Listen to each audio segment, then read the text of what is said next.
Broadcast is an alternative video game program. Viewers should prepare themselves for games-related jokes, nonsense and general hijinks.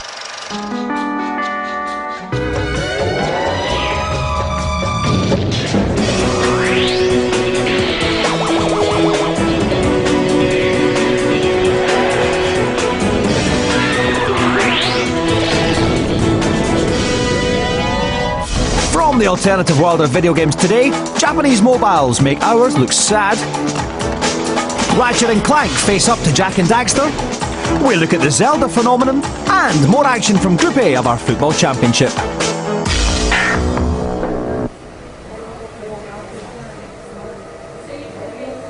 Sorry. Hello viewers, I was away in a moment there. I do love getting my hair cut. Mostly because, back when I began my career in 1992, who'd have thought by now I'd still have some? And I do have hair.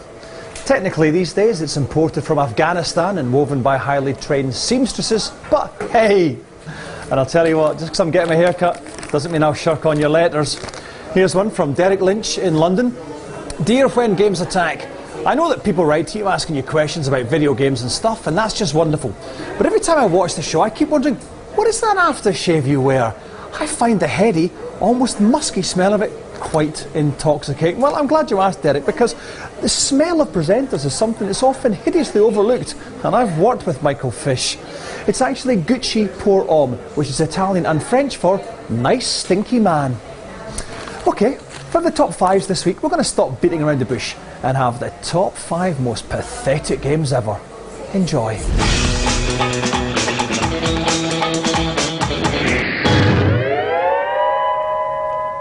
At number 5, it's pointless Pokemon fun in Pokemon Snap. This game requires you to amble around the furry creature's natural habitat with camera in hand, taking pictures of the charming freaks wherever you go. Now, unless you've got some unnatural fetish for collecting photographs of little Pokemon scampering about and looking cute, we're at pains to understand why any legally sane person would play this game. If you could send the pictures of Pikachu to his mother and demand ransom money, then it might have a purpose. Sadly, this isn't the case. Pokemon Snap, Pokemon Pish.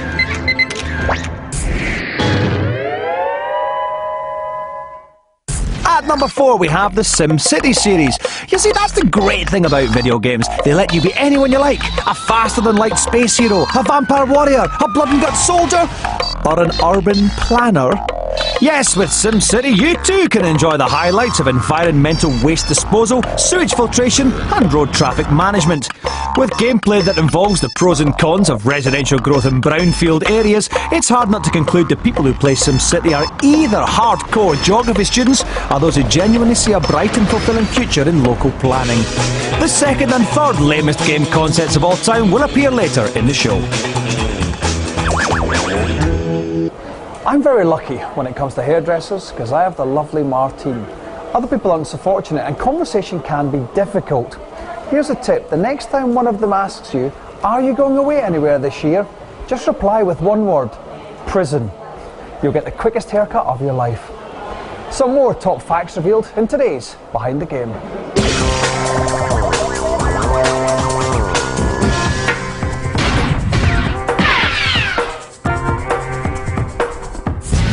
It's E3 2004, and what's about to take to the stage will make even seasoned hacks wet their pants.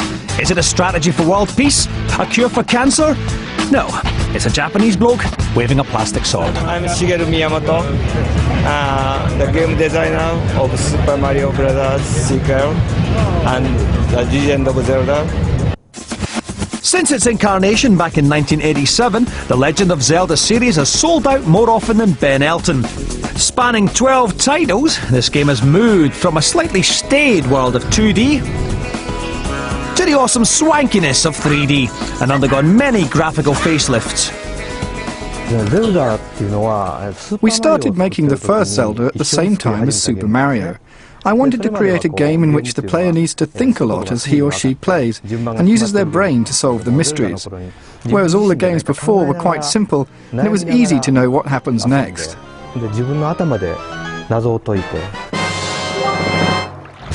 The most recent Zelda title is Wind Waker, Link's first outing on the GameCube. Well, you see, the story is about when Link was a child. In Ocarina of Time, although he started as a child, he also spent some of the time as an adult, and the visuals reflected this. In Wind Waker, I wanted to do something completely different, and because he was a child, I decided to go for cell shading. It offered the kind of look we wanted.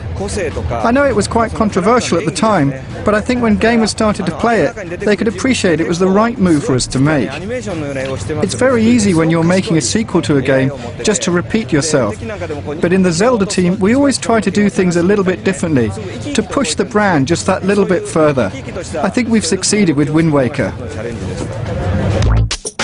Thankfully for Miyamoto, he has a team who are very familiar with the world of Zelda.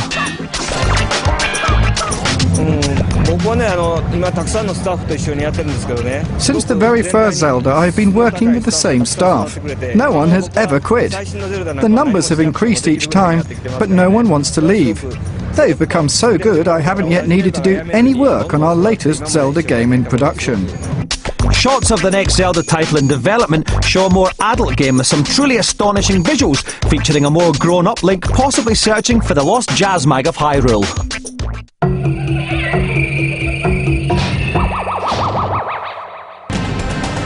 We scoured the Premiership and the Championship in search of the best Pro Evolution players to stage the world's first virtual football competition.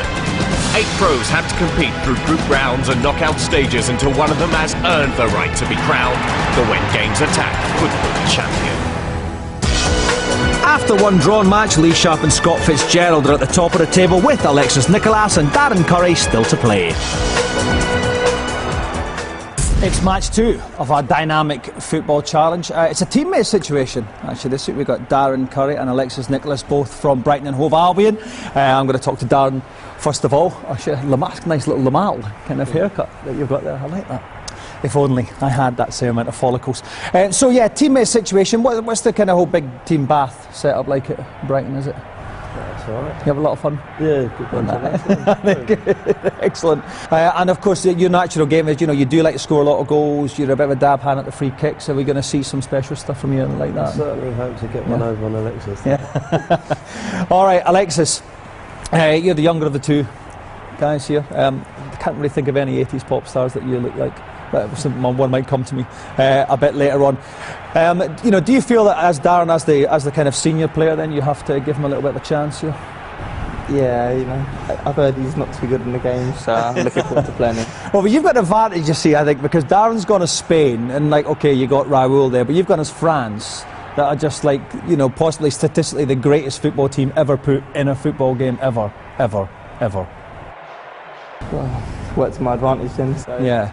I think Henry is so fast in this game that sometimes he's quicker than the naked eye can see. Just like a blur going through like that. What's your tactics going to be? Just give it to him, reading. Yeah. I think that'll work. Okay, well, the first match in this group ended 0-0 between Lee Sharp and Scott Fitzgerald. Let's hope for a couple more goals in this game. We'll join it after the break. Before we go, let's insert positions 3 and 2 in our chart of the most pathetic video games.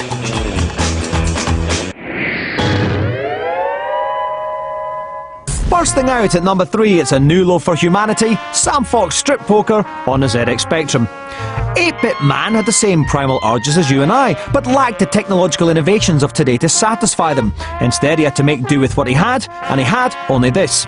Playing poker against Sam Fox late into the night, drunk on his own self-misery, 8-bit man would play until he received the ultimate prize. Yes, the game certainly had its knockers. Sega's Shenmue claimed to be the first game to capture real life, and it was just like real life, dull and disappointing. Sado lead character Ryo ran around asking strangers frequently dull and occasionally dodgy questions. If there's anything I can do you know any places where sailors like to hang out around here? You say sailors, but you don't mean just any sailor, do you? You looking for some of this? It was so real, you were even forced to get a job, which meant driving a forklift truck around all day and spending lunchtimes listening to your workmates chav-like chat. It ain't for me. I'll help you, man. Hey, man, I'm Mark. I'm sure we'll get along just fine. Needless to say, Shenmue bombed. Join us in part 2 for the most pathetic video game ever.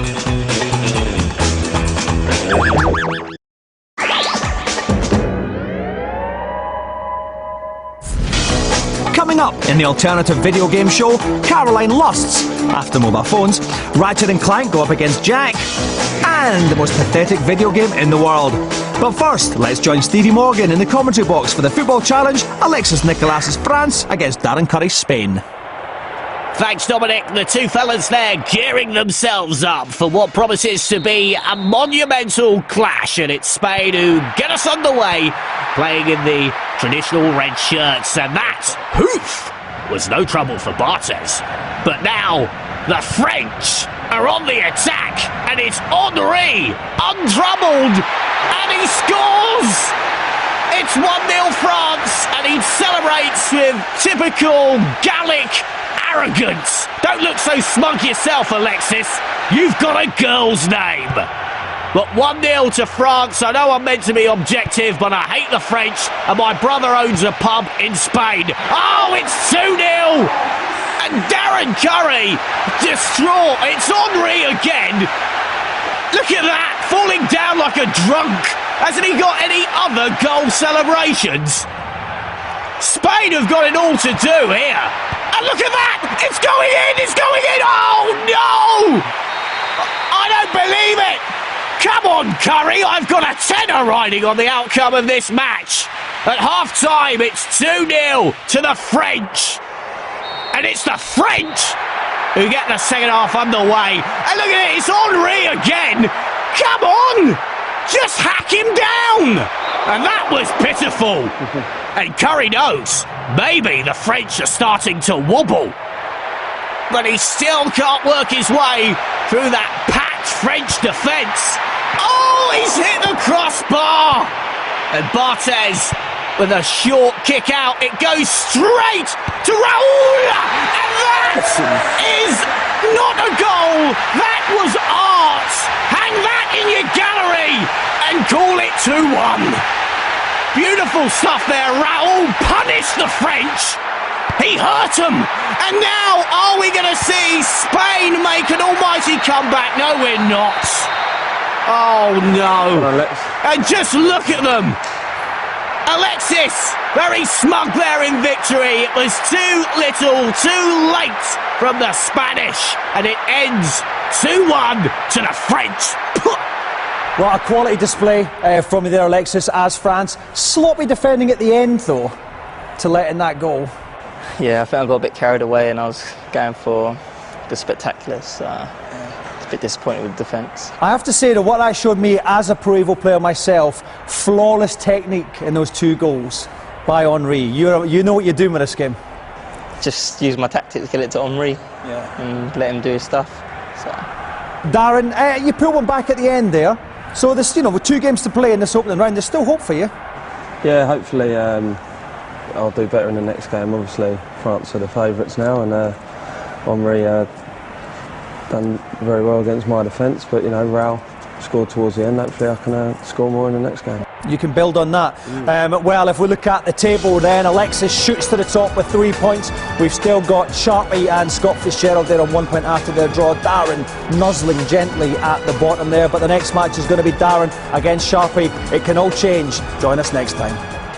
What's it like? The upset's right. What's it left? The upset's right. They never can agree. The Xbox, PlayStation, PC. Time to cook their cues to bed as Queenie and Cuddly wait to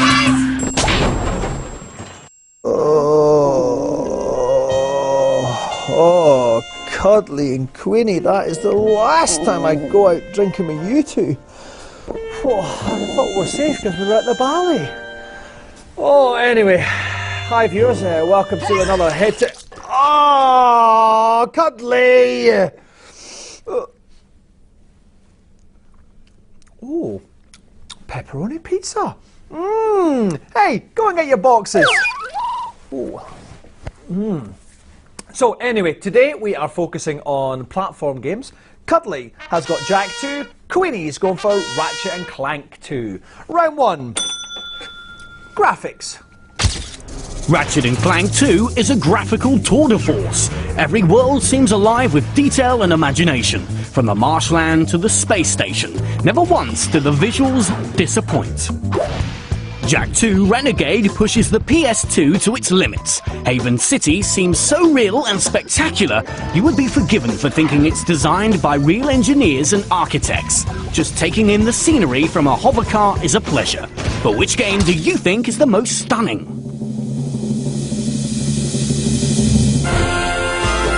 58% of the 100 gamers we surveyed said Jak 2 Renegade had the better graphics. The first round goes to Jak 2. 2 more rounds to go. So, Cuddly swings round one thanks to Jak 2's beautiful texture map City of the Future, not based on Milton Keynes.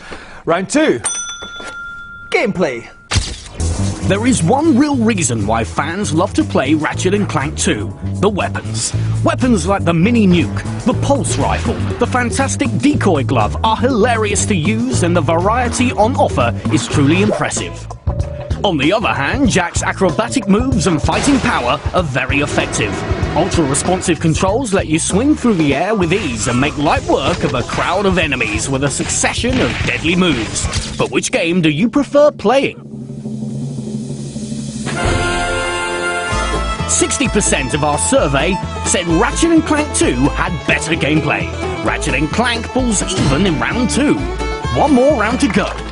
Queenie pulls level then with the Ratchet & Clank 2 winning gameplay because it's got better weapons. Metaphor for a lifetime there, kids. Round 3. Story. In Ratchet & Clank 2, the duo are called out of unemployment to reclaim a stolen experiment. It may be simple, but fans like Ratchet & Clank adventures not for the complexity, but for the comedy, and each scene certainly packs in the gags. Well, as you can imagine, we've been pretty busy. After Drek's defeat, there were parades, press conferences, fancy dress balls. And the wiener roast at Al's. Oh, yeah. Jak 2's story is both funny and serious, though much like relief is provided by Daxter's wisecracks. All of that? How about this one? Everybody press all the buttons! The plot sees Jak being captured and experimented on by the evil Baron Praxis in a bid to turn him into the ultimate soldier. But which of the two has the best plot for you?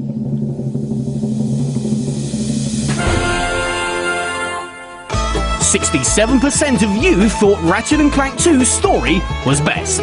Round 3 goes to Ratchet & Clank 2. Making Ratchet & Clank 2 today's winner 2 rounds to 1.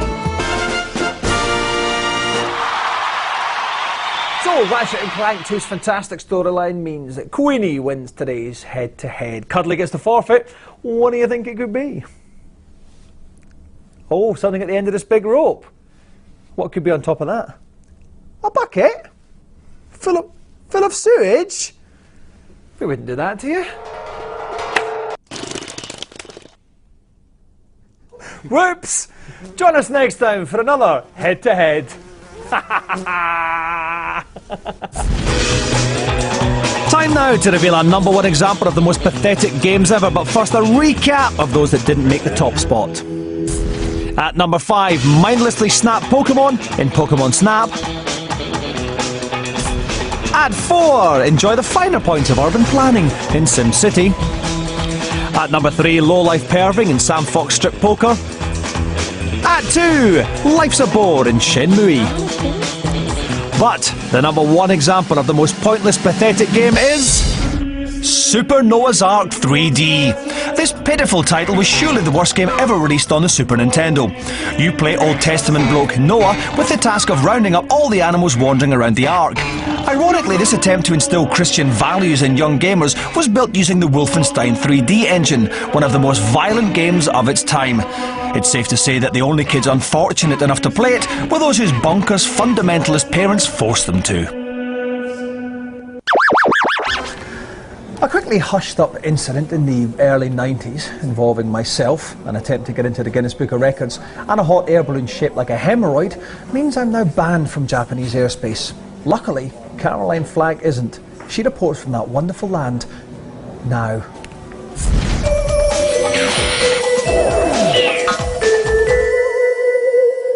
You only have to be in Tokyo 10 seconds to realise that this is a city obsessed with mobile phones. But considering what their phones do out here, it's not surprising.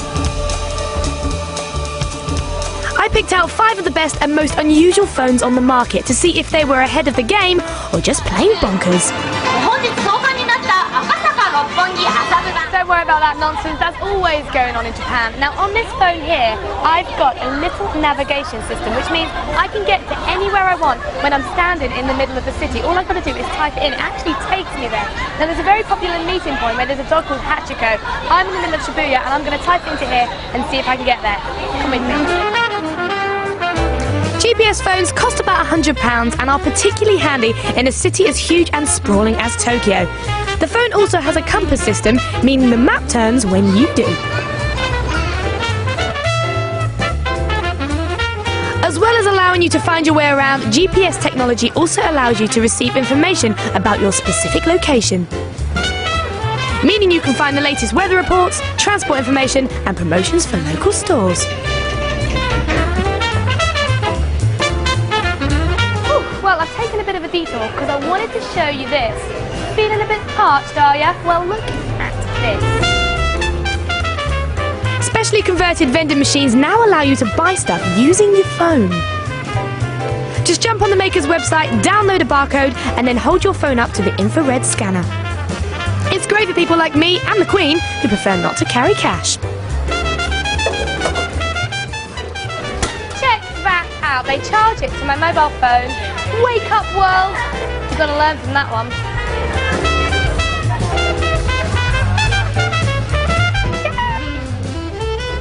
Here's Hichiku, Wachiku, Michiku, whatever his name is. I made it to the dog. I tell you what, in Tokyo, you really do need one of these little babies. For sheer Japanese style, though, Baolingual takes some beating. This bit of software transforms your mobile into a dog translator. Stick it in front of your dog, get it to bark, and then find out what's going on in their doggy brains. I brought along my little friend Ninny here to show you. Ninny.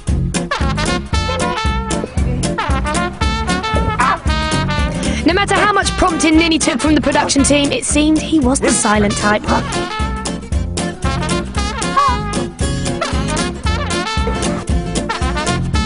Well, let's try another one. I've got Tamara with me now. I'm going to try and get her to bark. I don't know if coughing is barking. Let's try another one. Meow. Meow, bark. Several dogs later, it became clear we'd suffered a complete human-canine communications meltdown. I've escaped. The next phone was just perfect for sitting around. Check this out. All you got to do is press the button in the middle, activate it again. Look, TV on your phone, a proper picture, brilliant sound, you can actually watch it. You could be watching this on here now. While in the UK you can only watch video clips on your phone, in Japan mobiles can receive analogue television signals so you can watch regular TV direct on your mobile. Whew, what a day. But there's nothing better than to come home, call my mates, and some nice karaoke. Courtesy of this little lady. The karaoke mobile plugs into your TV, allowing you to download song files from the internet and perform them at parties. After a crash course in Japanese, mind you. Hitori, hitori, hitori, shigau hana o motsu. Take it away, me.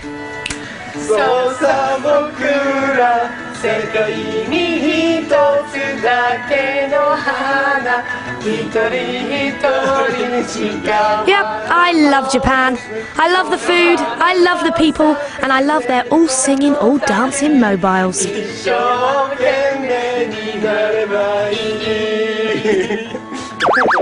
Thank you very much indeed. All right, cheers. Okay, that's it for another show. I'm off to take my brand new haircut on a 12-date stadium tour of Britain. Until the next time, cheers. Oops, sorry. Hi, I'm Mr. Ewing. I'm here for my Brazilian.